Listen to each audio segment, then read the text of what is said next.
Bien, chers amis, bonjour et merci d'avoir bravé vaillamment pluie, vent et froid en cette journée de décembre. Bienvenue et merci d'être venus si nombreux pour cette conférence sur les défis de l'intelligence artificielle. Merci pour votre présence et aussi nous avons l'honneur d'avoir une élue parmi nous. Donc, bienvenue, chère madame. Alors, à ma grande honte, je n'ai pas retenu votre nom, mais je vous promets que je vais me rattraper. Voilà, alors c'est avec plaisir que je vous présente notre conférencier, notre ami aussi, Amadou Ndiaye.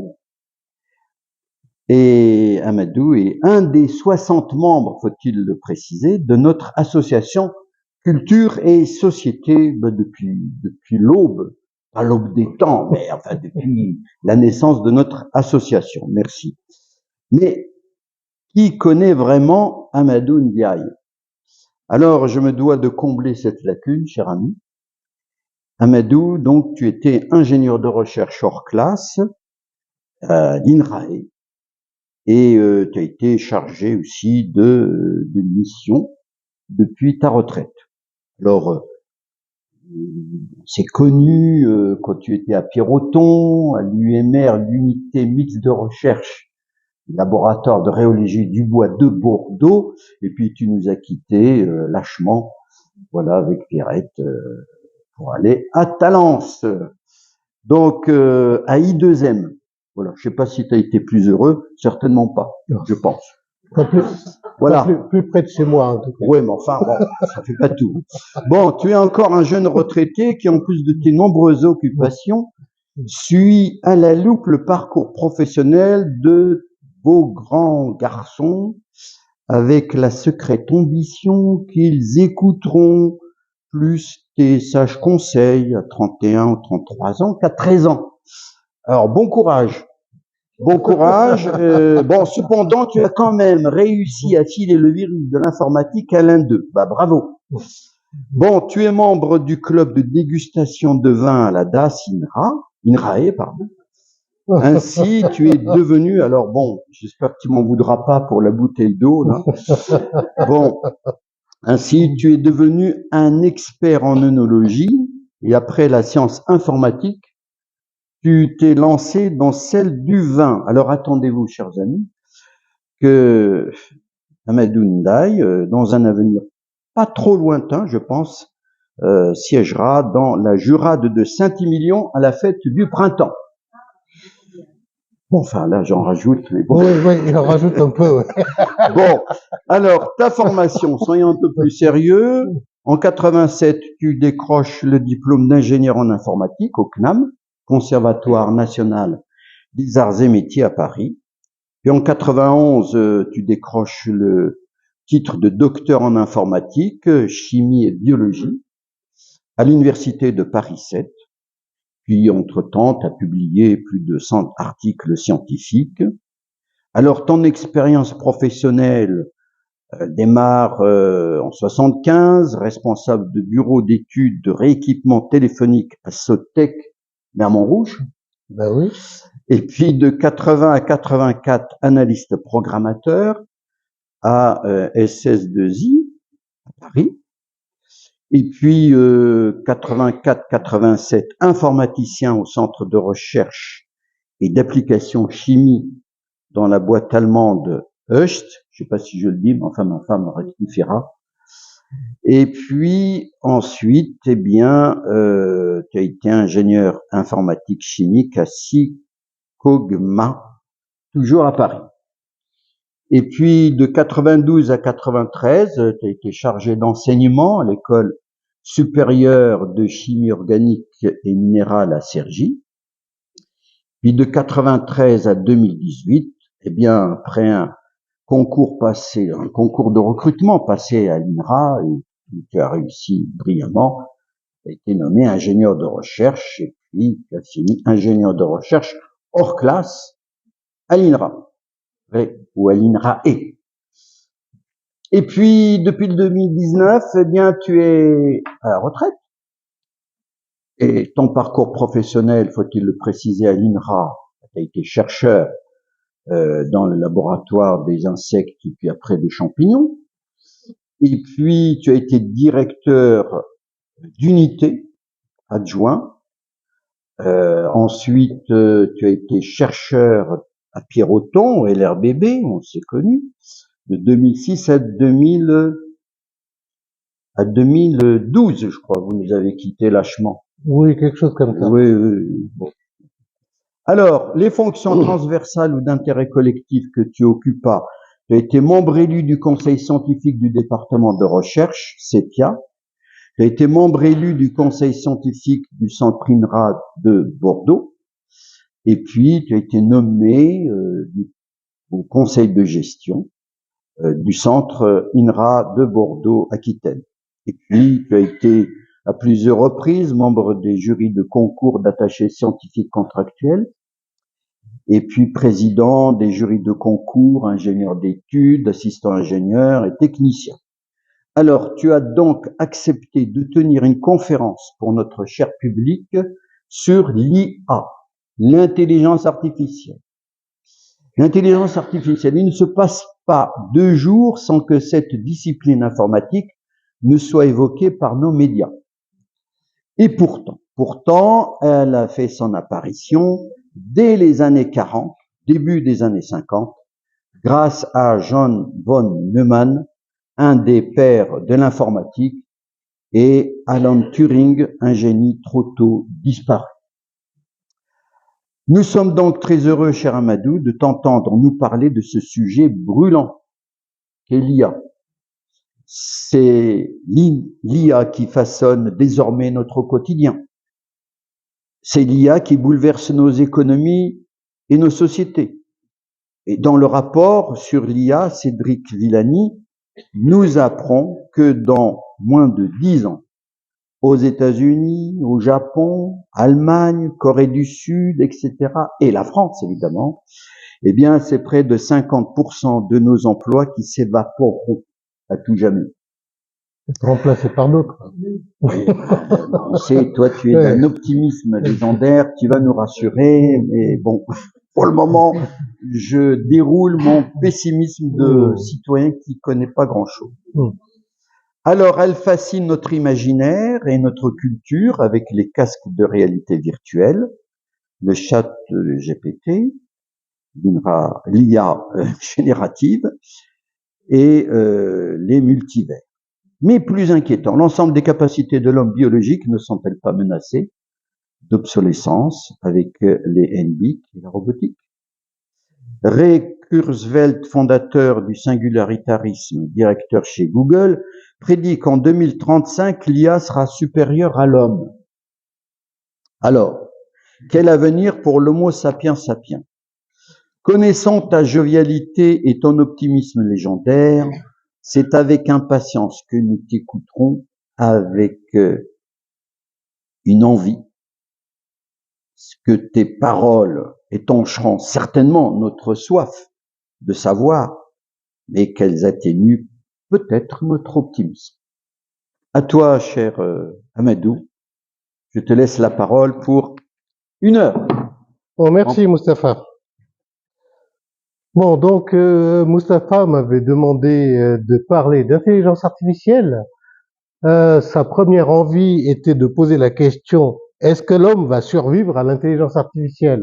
À quoi je lui ai répondu: je suis incapable de répondre à ça. Hein? Je ne sais pas qui sait le faire aujourd'hui dans le monde, mais moi, j'en fais pas partie et je connais personne qui sache répondre à cette question. Bon, maintenant, je vais introduire ce que c'est que l'intelligence artificielle en essayant de passer sur ce que c'est que l'intelligence. Faut pas perdre de vue que l'intelligence artificielle est une question scientifique et d'ingénieur. Donc, on n'est pas en train de regarder l'intelligence sous des compréhensions philosophiques ou autres. On essaie de le comprendre pour qu'est-ce qu'on peut faire avec ça. Donc là, j'ai pris des extraits de Wikipédia où l'intelligence est l'ensemble des processus trouvés dans des systèmes plus ou moins complexes, vivants ou non. qui permettent d'apprendre, de comprendre ou de s'adapter à des situations nouvelles. Bon, si je prends cette première définition par rapport à l'intelligence artificielle, on voit que les questions qui vont se poser, ça va être la notion de processus que j'ai mis en bleu, de systèmes qui vont être plus ou moins complexes. Vivant, on n'y est pas, hein, c'est clair. Le système vivant est encore bien meilleur que l'intelligence artificielle, qui ne peut être très fort que dans des domaines bien précis. Et une des questions qu'on se pose par rapport à l'intelligence artificielle, ça va être comment faire apprendre à la machine, comment faire comprendre à la machine, et comment faire pour qu'une machine puisse s'adapter. Donc, on peut aussi dire que l'intelligence peut être également perçue comme la capacité à traiter l'information pour atteindre des objectifs.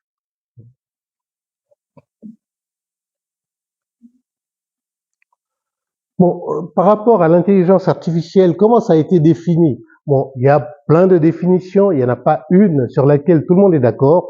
Moi, j'en ai choisi une qui me va. Et je vous la soumets. Donc, c'est une discipline dont les principaux sujets sont l'acquisition et la représentation de la connaissance afin de modéliser le plus fidèlement possible le raisonnement humain. Ça, c'est très important parce que l'intelligence artificielle, son modèle, c'est l'humain. On essaie de faire aussi bien que l'humain. On est loin d'y arriver pour le moment. Son but est de faire exécuter par l'ordinateur des tâches pour lesquelles l'homme, dans un contexte donné, est aujourd'hui meilleur qu'à la machine. Dans cette définition, on voit déjà émerger des choses qui nous intéressent d'un point de vue scientifique et d'ingénieur. Acquisition et représentation de la connaissance, d'une part, pour pouvoir acquérir la connaissance et la représenter, pour la mettre dans une machine. Et l'autre chose, c'est pouvoir modéliser le raisonnement humain. Comment on fait pour modéliser dans un système informatique le raisonnement humain? C'est-à-dire, on est tous habitués aux ordinateurs dans lesquels on va pouvoir interroger pour savoir à quelle heure part le train, on va pouvoir avoir nos bulletins de paye, ainsi de suite. On a beaucoup de fonctionnements qui sont des fonctionnements que l'humain sait faire simplement, basés que sur des techniques professionnelles, mais le raisonnement humain, ça va bien au-delà de ça.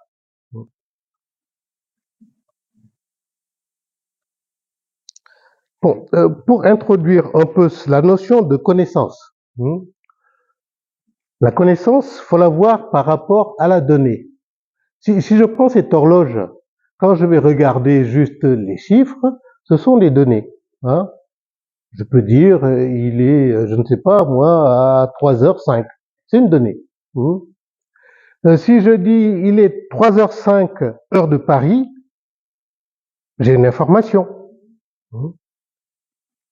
Et si derrière, je me dis, purée, mais il fallait que j'aille chercher mon fils à 3h, j'ai 5 minutes de retard, ainsi de suite, on voit que la connaissance commence à arriver et met en route des actions qu'on va déclencher pour faire quelque chose.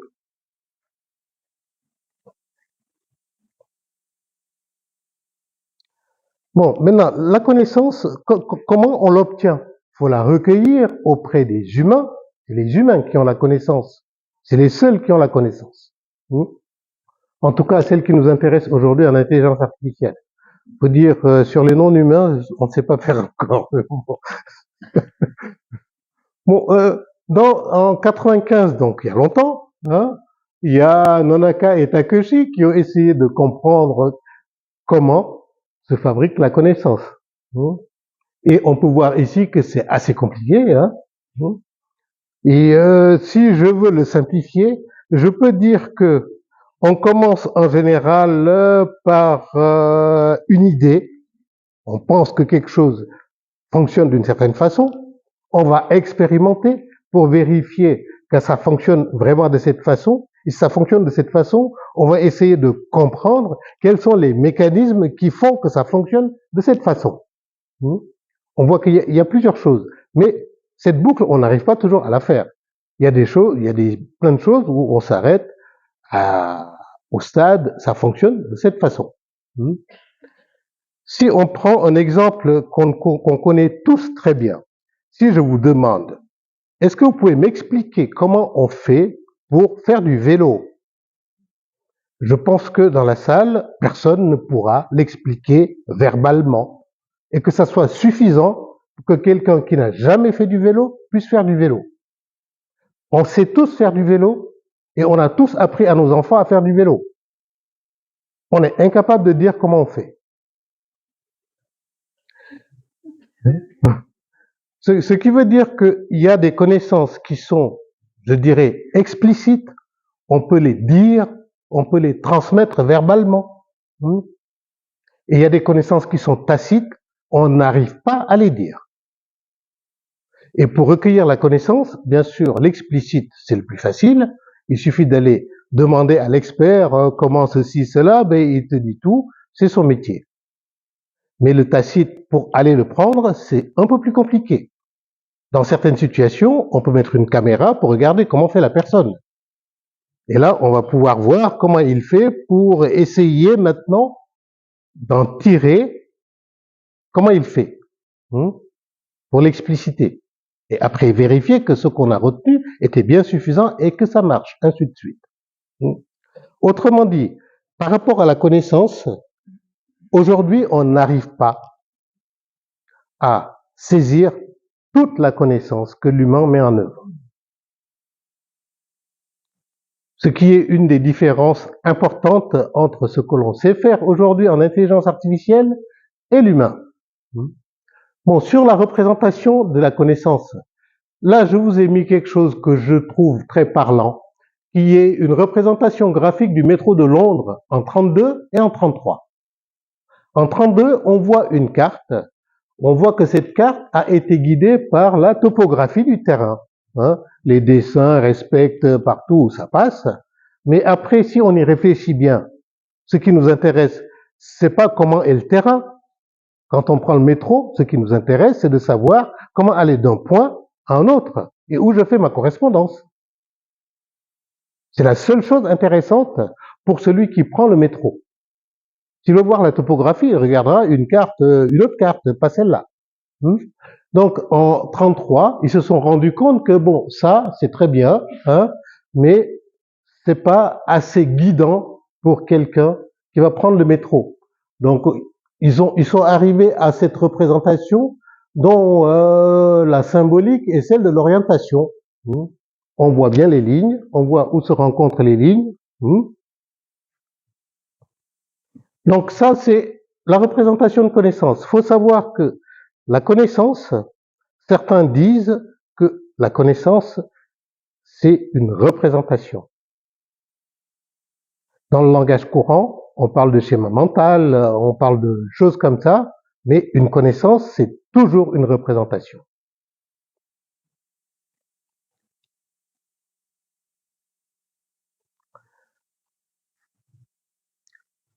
La connaissance, on peut aussi l'approcher de cette façon-là. On peut dire qu'une connaissance va émerger d'une relation entre des causes et des effets. Les deux vont être liés soit par des lois, soit par des règles. Et bien sûr, quand c'est des lois, on est sur de la connaissance scientifique, et quand c'est des règles, on va être sur du savoir-faire. Et sur ces deux types de connaissances, il est important de prendre en compte les incertitudes. Parce que quand je donne un savoir-faire, je sais que ça marche dans 9 cas sur 10, ou ça marche moitié-moitié, ou ainsi de suite. C'est bien de le donner.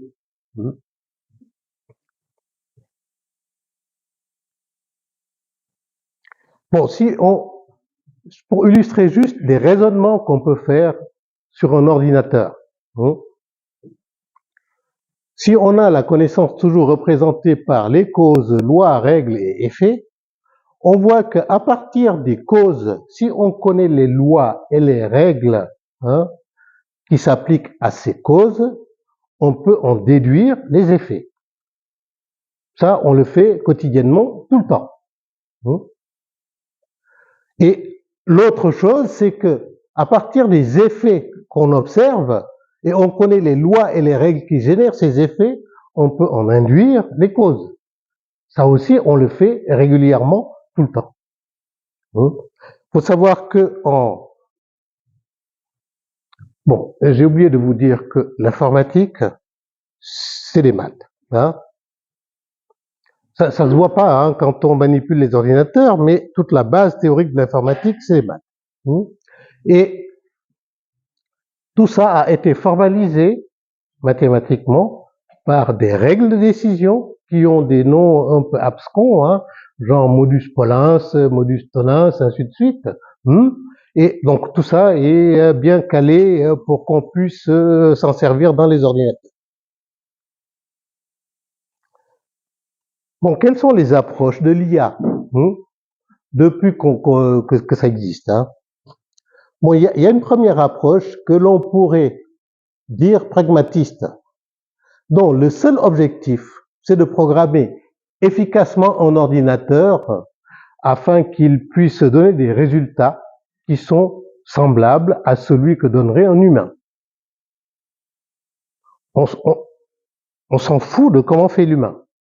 On veut juste le même résultat que lui, en mettant en œuvre des techniques de mathématiques, d'informatique, de ce qu'on sait faire.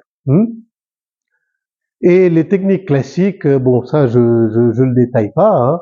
Et ça conduit à des systèmes experts. Il faut savoir que l'intelligence artificielle, ses premiers résultats ont été des systèmes experts dans les années 50 hein, et quelques. On a eu des systèmes experts, dont un très célèbre Dendral, c'était sur la chimie, ou oui, je crois que c'était sur la chimie. Hein. Et après, il y en a eu un qui a été très célèbre aussi, Mycin, sur les maladies du sang. Aujourd'hui, quand on va dans les hôpitaux, il y a des systèmes experts partout dans les hôpitaux. On les voit pas. Ça fait partie des outils. C'est inclus dedans. Ça a commencé déjà très tôt à cette époque-là. Il y a une autre approche que l'on dit connexionniste, où là, ce qui sont posés comme objectif, c'est de faire des systèmes qui ont la même forme que le cerveau humain. Quand je dis la même forme, les connexions entre les neurones. Et bon, ils ont essayé de mimer ce que font les neurones, hein. Mais bien sûr, ce qu'on a obtenu, c'est une modélisation très grossière et réductrice du fonctionnement des neurones du cerveau humain, qu'on a appelé les réseaux de neurones formels. Hein. Ça c'est très très efficace pour tout ce qui est reconnaissance de forme. Quand je dis reconnaissance de forme, c'est au sens large. Je peux reconnaître des écritures, je peux reconnaître une personne, je peux reconnaître Vous avez beaucoup entendu parler des systèmes qui identifient les gens en Chine en temps réel, ainsi de suite. C'est des systèmes comme ça qui font ça. Et la classification pour pouvoir dire ah ça c'est un chien, ça c'est un chat, ça c'est une table, ainsi de suite. Et il y a la troisième approche qui est beaucoup plus prétentieuse, je dirais, qui a des objectifs beaucoup plus élevés, qui est pluridisciplinaire, qui fait travailler des linguistes, des informaticiens, des psychologues, un peu tout le monde ensemble, qui à l'époque s'appelait la cybernétique, qui est morte depuis, mais l'approche cognitiviste existe toujours. Et ici, on essaie de faire des programmes qui imitent dans leur fonctionnement l'esprit humain. Donc là, on va arriver dans les langues naturelles, dans la gestion de connaissances, dans des choses comme ça. Et je dirais que les deux premières approches sont plutôt techniques, et la troisième approche est beaucoup plus ambitieuse. On va au-delà de la technique. Bien sûr, sur les deux premières approches, on a obtenu pas mal de résultats. Sur la troisième, c'est plus difficile.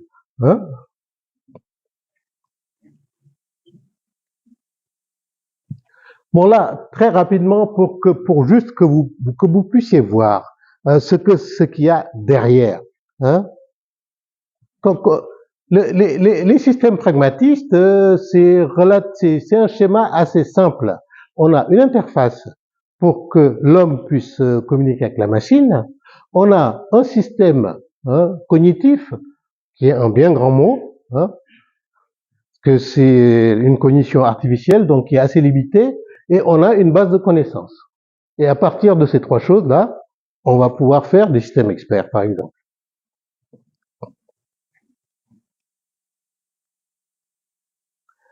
Les systèmes connexionnistes, c'est des systèmes aussi qu'on peut schématiser comme ça. On a des entrées et on connaît la sortie humainement. Et on va apprendre à la machine que quand on lui présente ses entrées, c'est ça la bonne sortie. Et après, on lui présente des entrées avec lesquelles il n'a pas appris. Il faut qu'il trouve quelle est la bonne sortie avec ces entrées-là. Et bien sûr, le système connexionniste, pendant un certain temps, bon, ses résultats pour tout ce qui est reconnaissance de forme étaient très très importants, mais ça s'arrêtait là. Et puis ce qu'on reproche beaucoup à ces systèmes-là, c'est que la machine apprend toute seule, donc elle pondère des nœuds, met des valeurs sur des nœuds, mais après si on lui demande mais pourquoi tu es arrivé à ce résultat, il est infoutu, on ne peut pas savoir pourquoi il est arrivé à ce résultat. Donc on ne peut pas expliquer les résultats qu'on obtient, ce qui n'était pas le cas sur les premiers pragmatistes où on pouvait expliquer pourquoi on a un résultat. Parce qu'il y a un système cognitif que humainement on a construit et mis dans la machine. Mais ça, après, ça donne des résultats qui sont assez spectaculaires depuis ces dernières années, où ils sont arrivés à ce qu'ils appellent les réseaux de neurones profonds, où ils en ont mis, mais c'est des nombres qui sont hallucinants, quoi. Je veux dire, c'est des milliers de nœuds dans le même système. Je veux dire, les chats GPT dont vous avez entendu parler et tout ça, c'est des milliers de nœuds qui sont dans le système.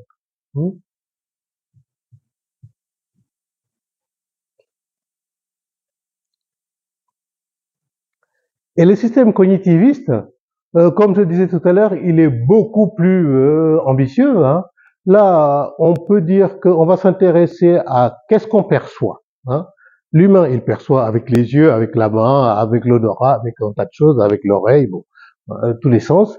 Ce qu'on perçoit, on va le symboliser, on va le représenter en tant que connaissance, on va faire un raisonnement dessus, et après, on va faire une action qui va venir interagir avec ce qu'il y a à l'extérieur.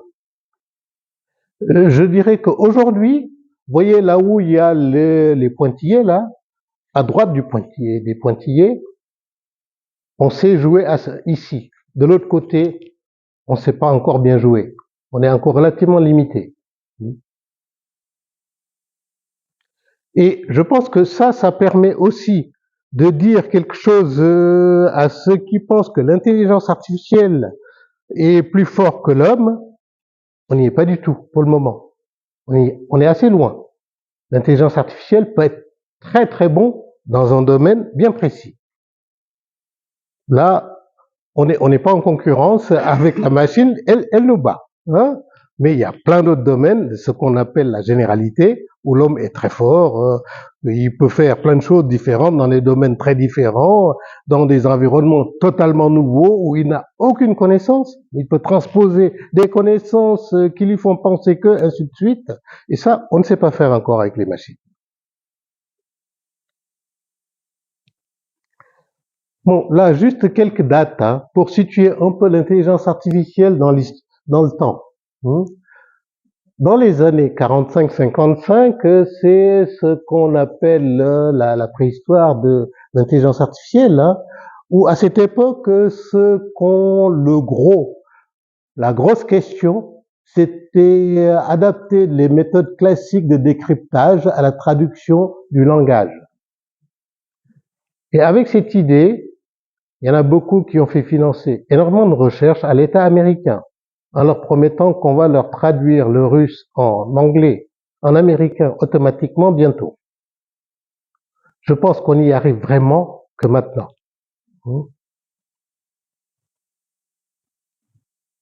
Et en 55-65, les débuts, Et une des dates importantes à cette période-là, c'est la conférence de Dartmouth College, qui a eu lieu à l'été 56.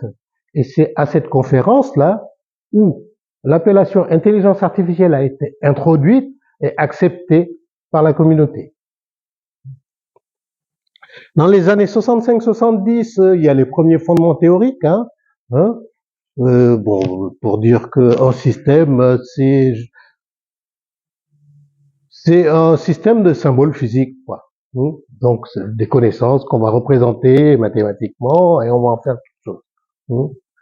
Et après, il y a les différentes branches et il y a une reconnaissance, ça a été très important pour l'intelligence artificielle dans les années 80-90, où il y a le projet 5e génération du MITI qui était le ministère de l'Industrie japonais à l'époque, et qui avait choisi un langage d'intelligence artificielle français, celui qui a été développé à Marseille par l'équipe de Kolmogorov, qui est le Prologue, pour développer tout son travail en intelligence artificielle. Et le gouvernement japonais avait mis beaucoup d'argent sur la table pour développer l'intelligence artificielle à ces années-là.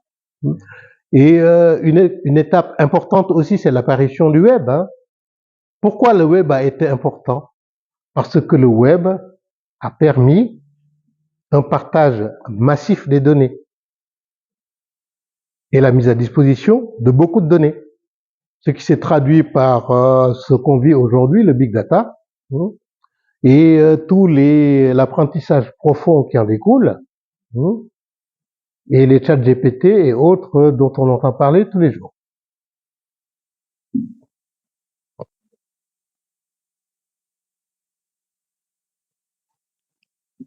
Bon, très rapidement, adapter les méthodes classiques de décryptage à la traduction du langage. Bon, là, ce qui a donné le coup d'envoi, c'est dans les années 49 où on a eu quelque chose de formel, un article bien construit qui a été écrit sur le sujet. Et là, ça a permis de se rendre compte de certaines choses. L'importance de la connaissance non exprimée dans le raisonnement humain. Humainement, quand on raisonne, il y a beaucoup de choses qu'on ne sait pas exprimer, mais on sait raisonner avec. La représentation de connaissances. Comment extraire les connaissances d'un individu, ce qui n'est pas simple. Il y a l'impossibilité d'exprimer toute la connaissance, d'où l'importance d'essayer de faire quelque chose de générique, et la naissance de certaines branches de l'IA, mais on a eu des résultats décevants pendant très longtemps sur cette question-là. Bon, la conférence de Dartmouth College. Là, c'est juste pour mettre quelques noms, mais ils n'étaient pas très nombreux à cette conférence. C'était vraiment un petit comité. Il y en a qui disent qu'ils étaient 11 ou quelque chose comme ça. Mais dans cette conférence, il y avait Marvin Minsky, il y a John McCarthy, il y a Claude Shannon, il y a Rochester, il y a Solonoff, il y a Moore, il y a Selfridge, il y a Alan Noel et Herbert Simon. Pendant cette conférence, John McCarthy a proposé l'expression intelligence artificielle, qui a été adoptée par la communauté qui est là-bas. Pendant cette conférence, Solomon a introduit la notion d'apprentissage automatique probabiliste, qui donne ChatGPT aujourd'hui. Pendant cette conférence, Alan Noel et Herbert Simon se sont intéressés à un système informatique capable de démontrer automatiquement un théorème. Ils ont présenté le système sur lequel ils avaient travaillé, qui s'appelle Logic Theorist. Donc c'est une conférence qui a été très importante. Bon, il y a d'autres noms que j'ai mis là, qui sont tout aussi importants. Rochester et Moore, c'était pas des universitaires à l'époque, c'était des gens de chez IBM, mais après ils ont enseigné à l'université. Marvin Minsky, il a fait une contribution très importante en intelligence artificielle, à savoir la notion de frame, autrement dit, quelque chose, si on manipule quelque chose, on le manipule dans un contexte. Et tout ce qui est vrai sur cette chose est vrai dans ce contexte-là. Si on le sort du contexte, ce n'est plus forcément vrai. Mais humainement, ça, on le sait très bien. John McCarthy, bien sûr, lui, c'est aussi lui qui a développé quelques années après le premier langage dédié à l'intelligence artificielle. On puisse programmer les machines facilement pour leur faire l'intelligence artificielle. Bon, voilà. Et bon, là je passe. Bon, ça c'est juste pour dire que en 76, Noel et Simon, qui étaient aussi à la conférence de Dartmouth, ils ont introduit quelque chose qui est super important pour l'intelligence artificielle, à savoir que de toute façon, c'est des systèmes qu'on construit, des systèmes de symboles physiques. Autrement dit, c'est des programmes informatiques qu'on construit.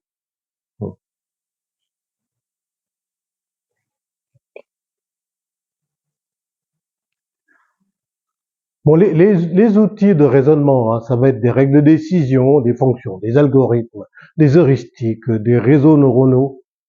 Je vais juste m'arrêter un tout petit peu. Les algorithmes, globalement, vous savez ce que c'est. Les règles de décision, vous savez ce que c'est. Tout le monde on s'en sert tous les jours. Ah, dimanche, s'il fait beau, j'irai à Lacanau. Qui peut se traduire par s'il fait beau, je vais à Lacanau. On peut dire tous les hommes sont mortels. Oui, c'est une règle. On peut dire aussi que si je laisse tomber mon verre, si un verre tombe sur une surface dure, va casser. Bon, les fonctions, c'est fonctions mathématiques, on les connaît. Les algorithmes, vous en entendez parler. Les algorithmes, je ne sais pas si vous avez une notion un peu précise de l'algorithme, mais je vais essayer de vous le faire toucher un tout petit peu du doigt sur quelque chose de simple. Je ne sais pas si vous vous rappelez de vos cours de collège sur les équations du second degré.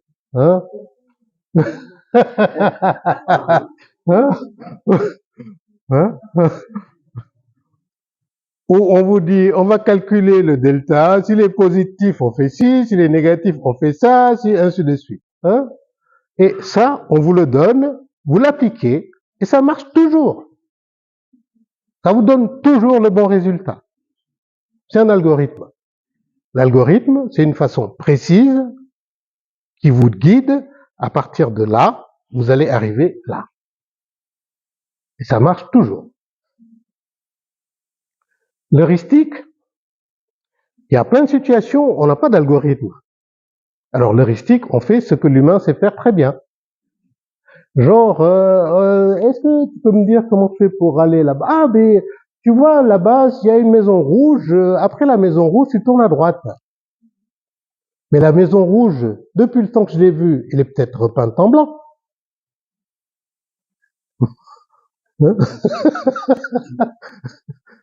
Donc, ça va marcher. Mais je ne suis pas tout à fait sûr que ça va marcher. Mais c'est mieux que rien.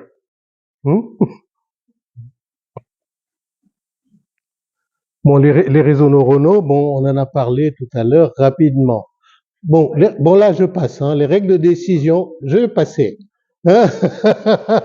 Bon, les réseaux neuronaux, juste ça, c'est pour illustrer quelque chose qui fait que c'est super intéressant, mais très difficile aussi dans l'explication des résultats qu'ils donnent. Et que dernièrement, je crois que c'est un des sujets sur lesquels est mobilisé un nombre de chercheurs énorme dans le monde.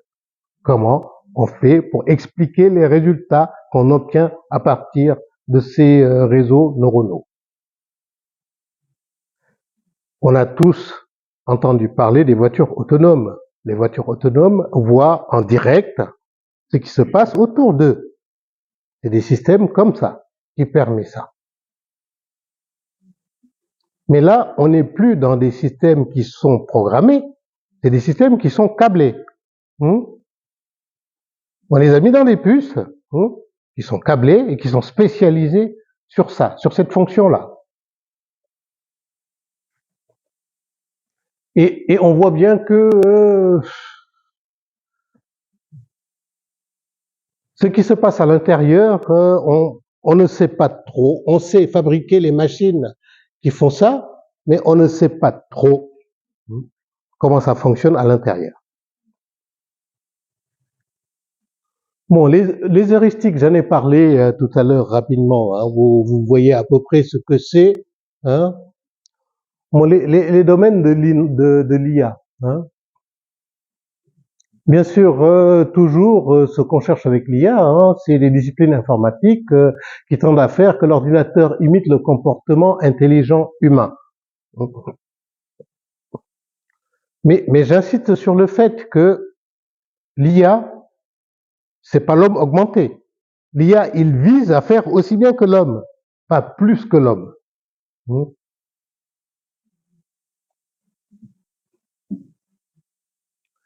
Donc les domaines, il y a la traduction automatique, il y a les jeux, hein, les démonstrations automatiques de théorèmes, il y a les reconnaissances de formes, compréhension de la parole, hein, compréhension et manipulation des langages naturels, modélisation de raisonnement, l'apprentissage automatique, la planification et l'ordonnancement, la résolution de problèmes experts et un dernier né qui est l'art avec l'IA.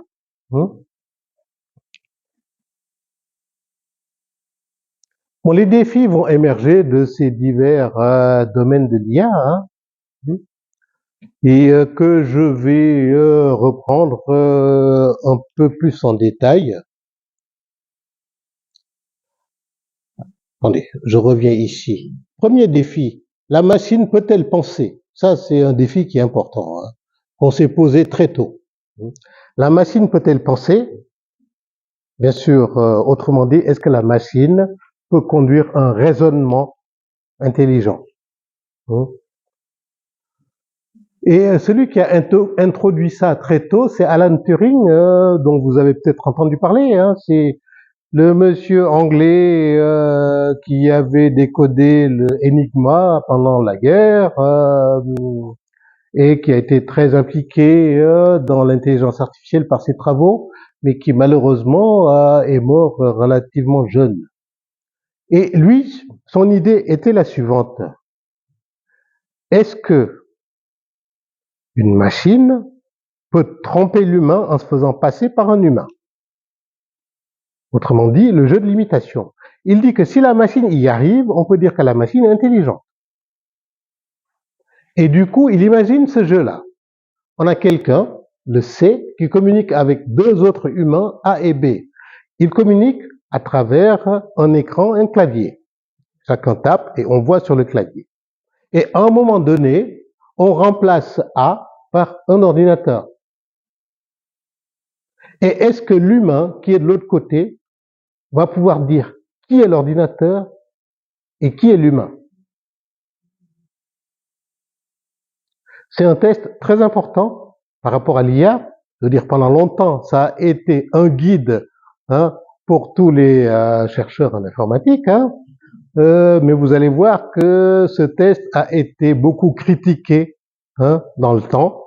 Et il y a d'autres choses qui ont été introduites derrière. Parce que c'est la principale critique qu'on met sur ce test, c'est que le fait de tromper l'humain n'est pas un signe d'intelligence suffisant.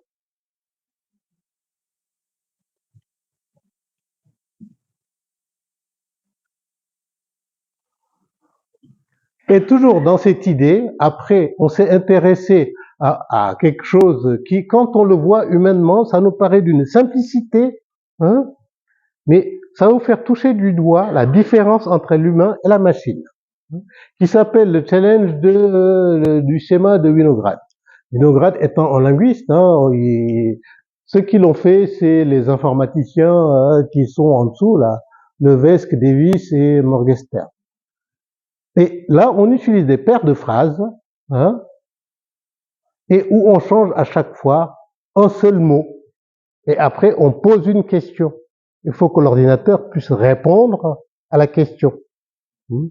Et là, si on prend la première paire, j'ai versé l'eau de la bouteille dans la tasse jusqu'à ce qu'elle soit pleine.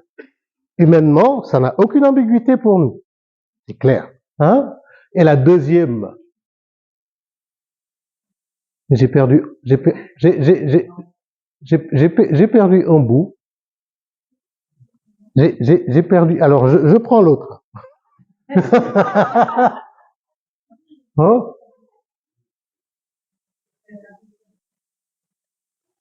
C'est bon? Ah oui, c'est bon, c'est bon. Et après, on pose la question, qu'est-ce qui était rempli, la bouteille ou la tasse? Il faut que la machine puisse répondre qu'est-ce qui était la bouteille ou la tasse. Et on prend la deuxième, pour la deuxième partie, hein, on dit j'ai versé de l'eau de la bouteille dans la tasse jusqu'à ce qu'elle soit vide. Qu'est-ce qui était vide, la bouteille ou la tasse? Hein? Quand on a introduit ces tests, les systèmes d'intelligence artificielle n'y arrivaient pas à plus de 50%. Regardez la date des travaux, c'est 2012, c'est pas très loin. Hein? Bon. Je veux dire, vous tous ici, ça n'a rien de difficile. C'est d'une simplicité.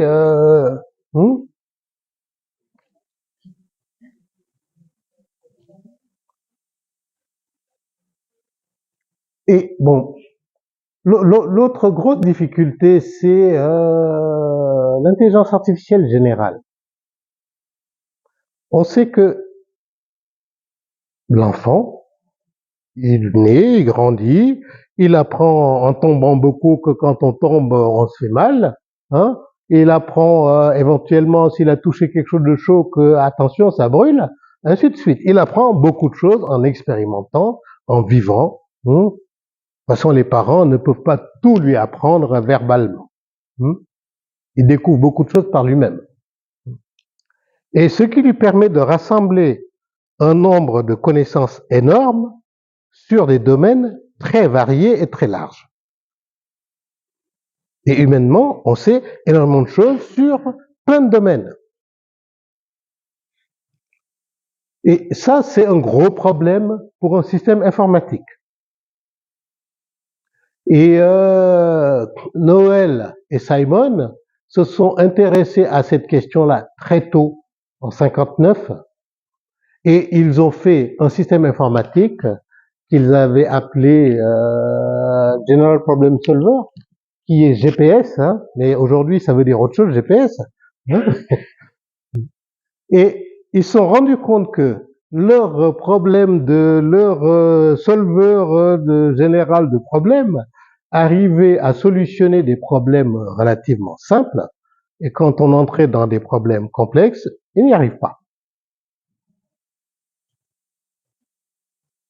Et en 84, Douglas Lena reprend le flambeau.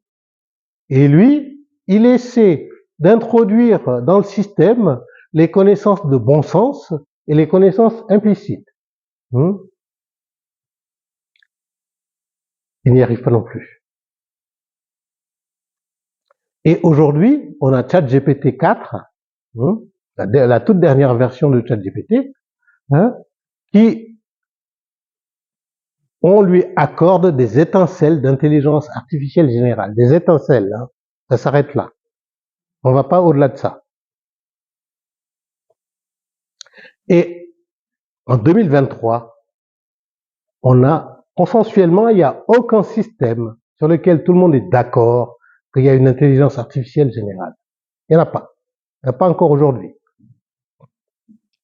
Et c'est un problème assez difficile parce que vous voyez bien la diversité des connaissances qu'il faut intégrer dans le système. C'est énorme. Ça, c'est un défi derrière lequel on court encore. Et je suis peut-être pessimiste pour une fois, mais je crois qu'on va courir encore derrière longtemps.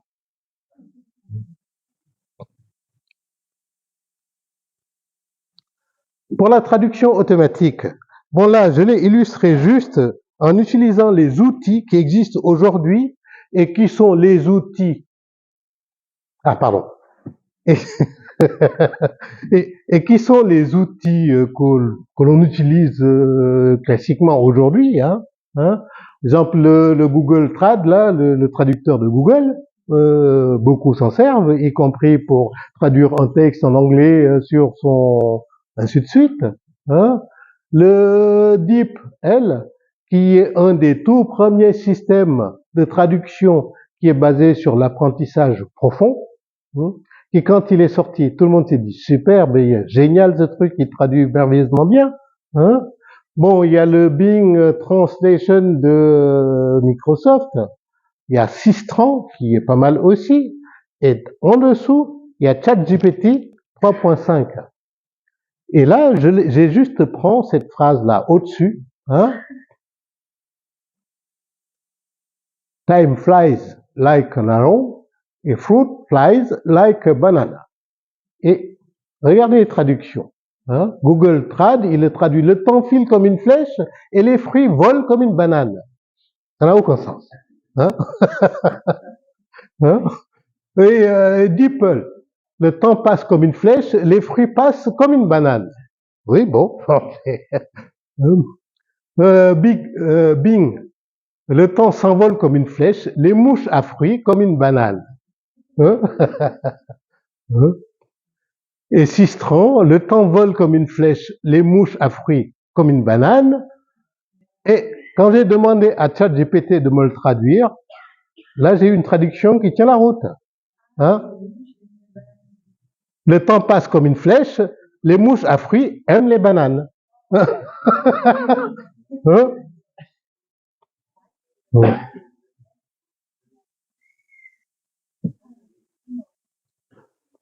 Et ça, c'est des traductions que j'ai faites la semaine dernière.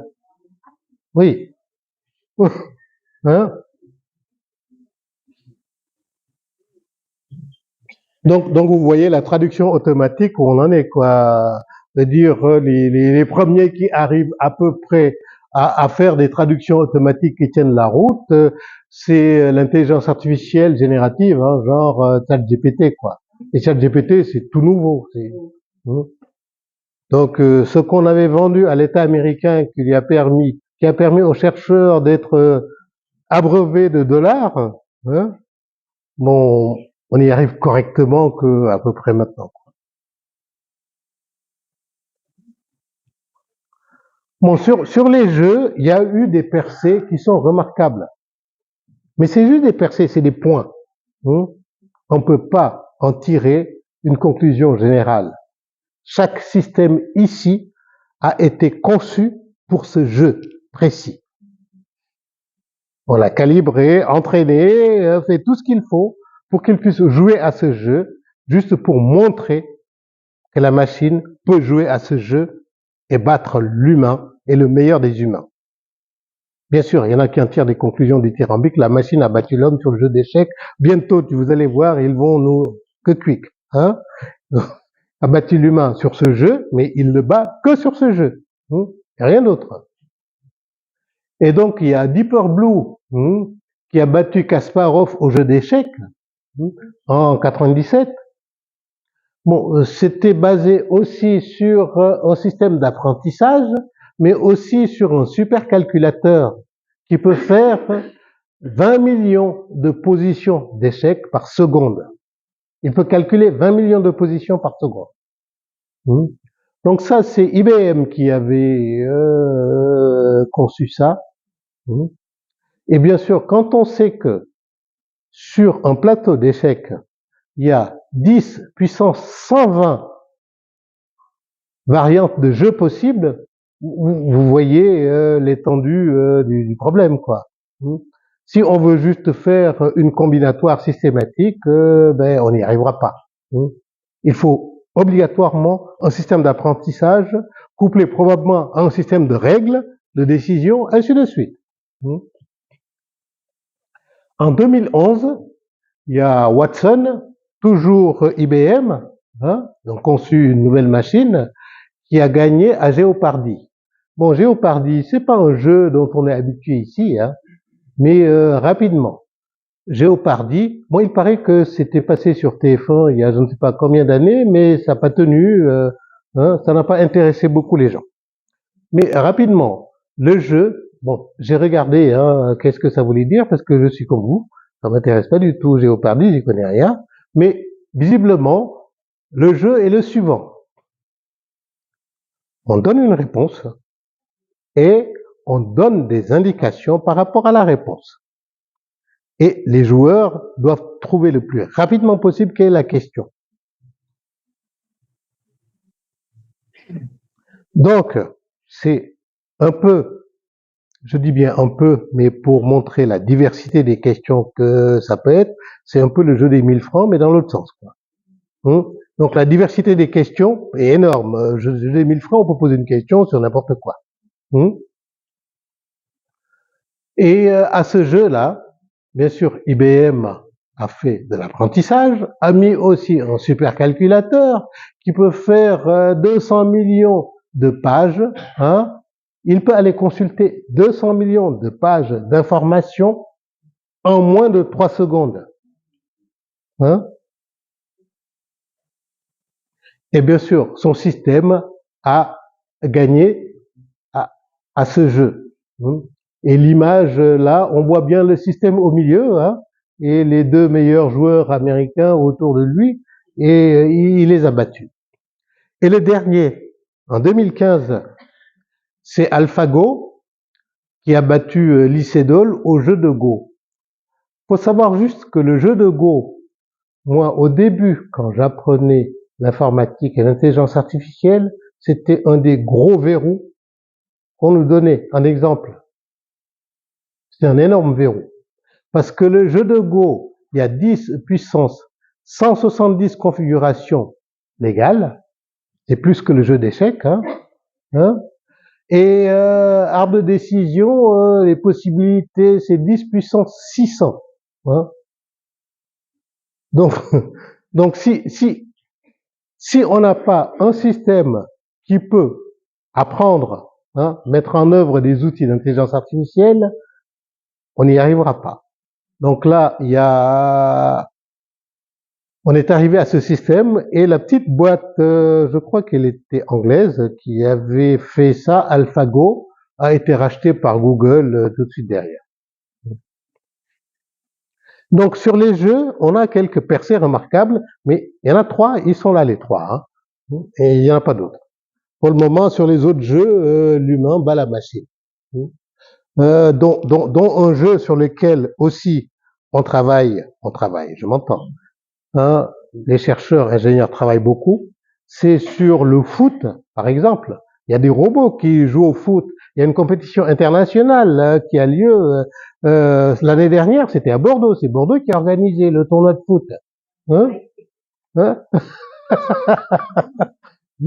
Et là, on voit bien les difficultés. Bon, pour la compréhension et manipulation des langues naturelles. Bon, là, il y a Searle qui a introduit une idée qui illustre bien la difficulté, qu'il appelle la chambre chinoise. Il dit, imaginez que ce qu'il propose, c'est une expérience mentale. Il dit, imaginez que quelqu'un est dans une pièce et on lui transmet des phrases en chinois, écrites en chinois. Lui, il ne connaît rien en chinois, mais il a tout ce qu'il faut pour savoir à chaque mot chinois quelle est la réponse qu'il faut donner. Et lui, il répond en appliquant juste ses règles. Ils disent à chaque mot quel est le truc la réponse à donner. Et lui, il répond en donnant des mots chinois. De l'extérieur, on peut penser que cette personne comprend le chinois. Cette personne n'y comprend que cuic. Et ça, c'est une excellente illustration de ce que l'ordinateur fait par rapport aux langues naturelles. L'ordinateur les manipule, mais surtout pensez pas que l'ordinateur il comprend quelque chose.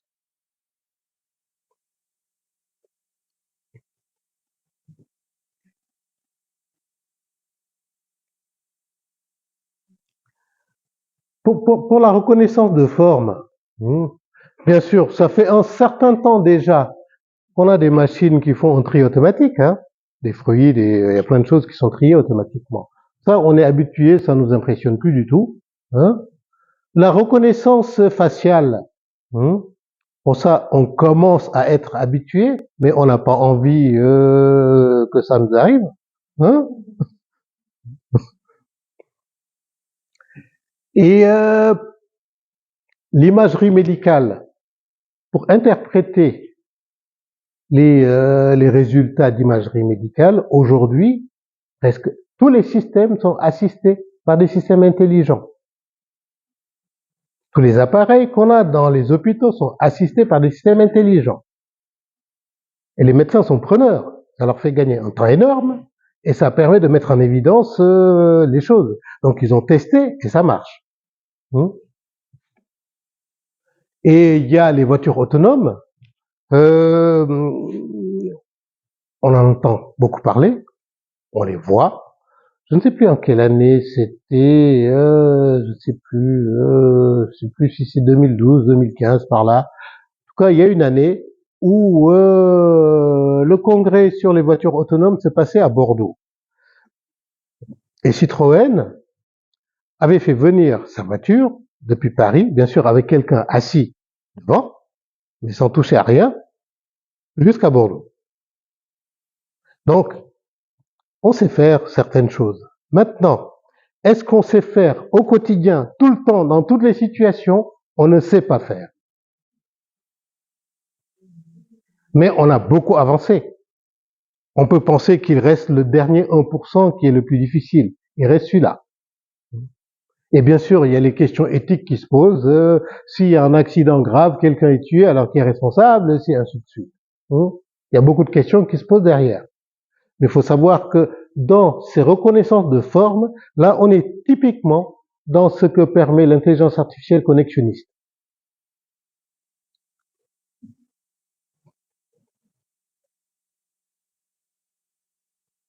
La compréhension de la parole. Bon là, je vous ai dit tout à l'heure, avec la chambre chinoise, mais on est tous bluffés par nos téléphones, par nos assistants vocaux qu'on a à la maison, ainsi de suite. On est tous bluffés. Moi, je me rends compte que de plus en plus chez moi, je dis à Siri, dis Siri, mets telle chaîne de radio. Et il me met la chaîne de radio. Et quand j'en ai assez, je dis Siri, arrête la radio. Il arrête la radio. Ah tiens, il y a Siri qui répond.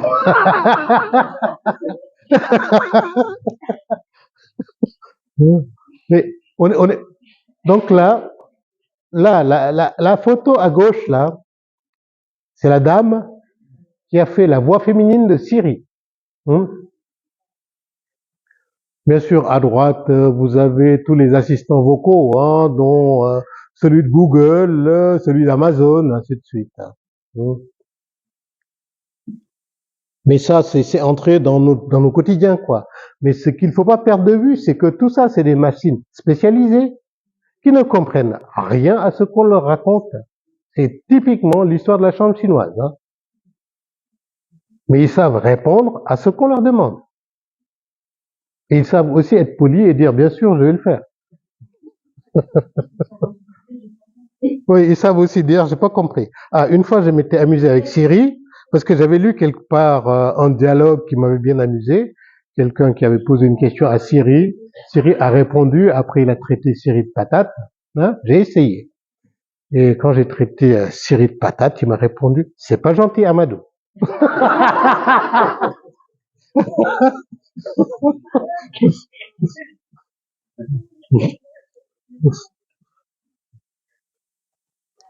Bon, pour la modélisation du raisonnement, bien sûr, il y a les réseaux de neurones formels, profonds ou pas profonds, où c'est la machine qui se débrouille toute seule, on ne sait pas ce qu'elle fait, mais elle le fait bien. Mais on ne peut pas expliquer les résultats qu'on obtient. Il y a une modélisation qui peut être basée maintenant sur quelque chose d'explicite, qui peut être graphique, qui peut être écrite sous forme d'équations, ainsi de suite. Et là, on peut non seulement dire ce que l'on fait, mais expliquer pourquoi on arrive à certains résultats. Ce qui est très très important. Et ça fait partie d'ailleurs des défis importants pour l'intelligence artificielle actuelle qui est basée sur des réseaux de neurones profonds. pouvoir leur faire expliquer hein, les résultats auxquels ils arrivent. Hein. Ah ben bien sûr, ben je parlais de ça, hein, l'explication du raisonnement. Hein. Bon, les systèmes qui sont basés sur des règles et des lois explicites arrivent à expliquer les raisonnements qu'ils font, hein, et les systèmes dits de boîte noire, hein, c'est-à-dire les réseaux de neurones, profonds ou pas, mais ils n'arrivent pas à expliquer ce qu'ils font. Hein.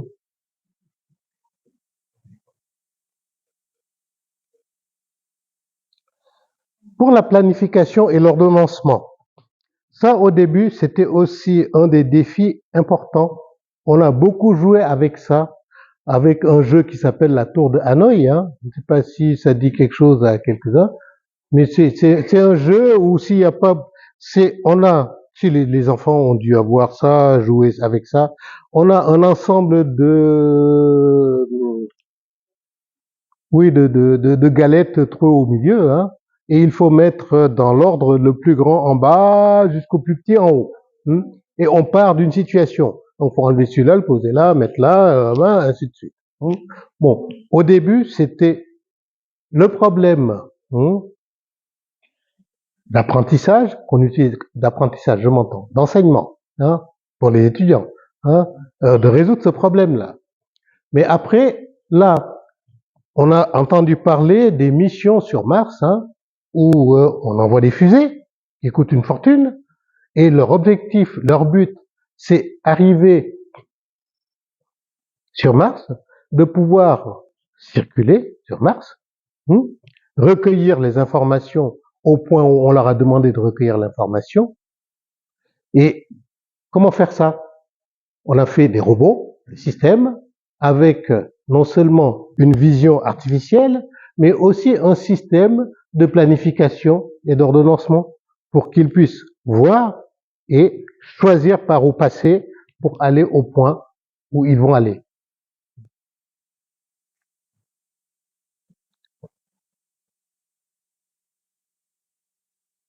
Bon, l'apprentissage automatique, hein, ça pose beaucoup de problèmes, à savoir la transparence et l'éthique dans les décisions algorithmiques. Hein. On sait que les décisions algorithmiques, on ne sait pas ce qu'ils font. C'est-à-dire, ce matin, j'ai entendu aux nouvelles que l'Europe a voté une loi qui va obliger les boîtes d'intelligence artificielle à donner les informations sur leurs algorithmes, hein, qu'on sache au moins comment fonctionnent les algorithmes, à défaut qu'ils puissent expliquer pourquoi ils ont pris cette décision. Et bien sûr, il y a les biais dans les données. Autrement dit, comme ils apprennent sur les masses de données que l'on trouve sur l'Internet, ces masses de données étant dans lesquelles il y a tout et son contraire, y compris des notions de sexisme, de racisme, de toutes les choses dont on veut pas, qu'on trouve que c'est voilà. Donc tout ça, on les retrouve dans les systèmes d'intelligence artificielle. Et donc, faut pouvoir gérer les biais dans les données. Hein. Et bien sûr, il y a la sécurité liée à l'IA. Et juste une petite anecdote par rapport à ces systèmes-là. Il y a quelqu'un qui avait vendu aux polices américaines, je crois qu'il en a vendu aussi en France et en Europe, en tout cas en France, en Allemagne, et ainsi de suite, un système qui allait leur dire, tous les jours, ils peuvent leur dire où il y a le plus gros risque qui est un incident quelconque. Ils l'ont vendu aux polices, hein. Hein. Et au bout d'un moment, ils se sont rendus compte que tous les billets qui sont générés humainement étaient dedans.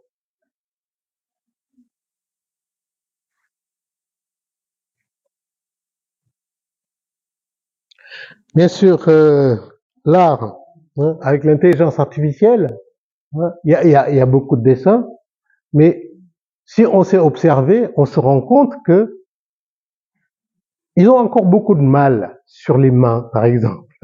C'est-à-dire là, le pape, il tient un gobelet de café ou je ne sais pas quoi, mais on ne sait pas comment il le tient. Donc bien que ça marche pas, quoi. Hein.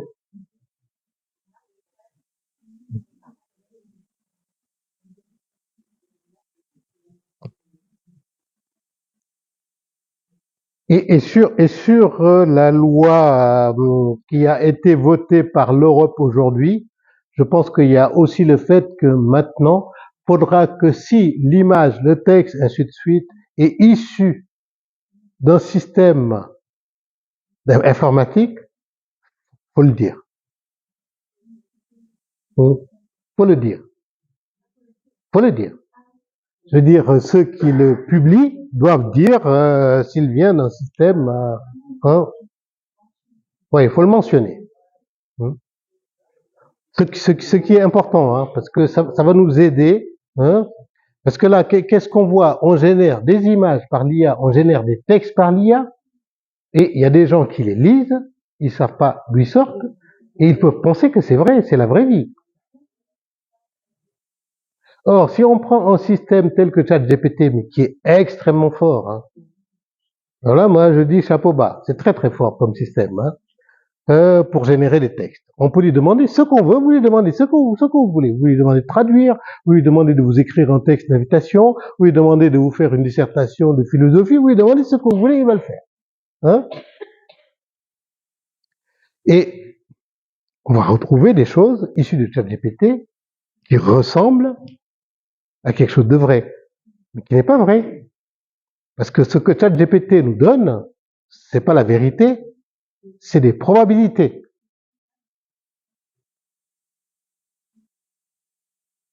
Le dire, comme on dit, c'est de l'IA génératif dans le sens où il va générer le prochain mot par rapport au contexte, ainsi de suite. Il travaille mot par mot.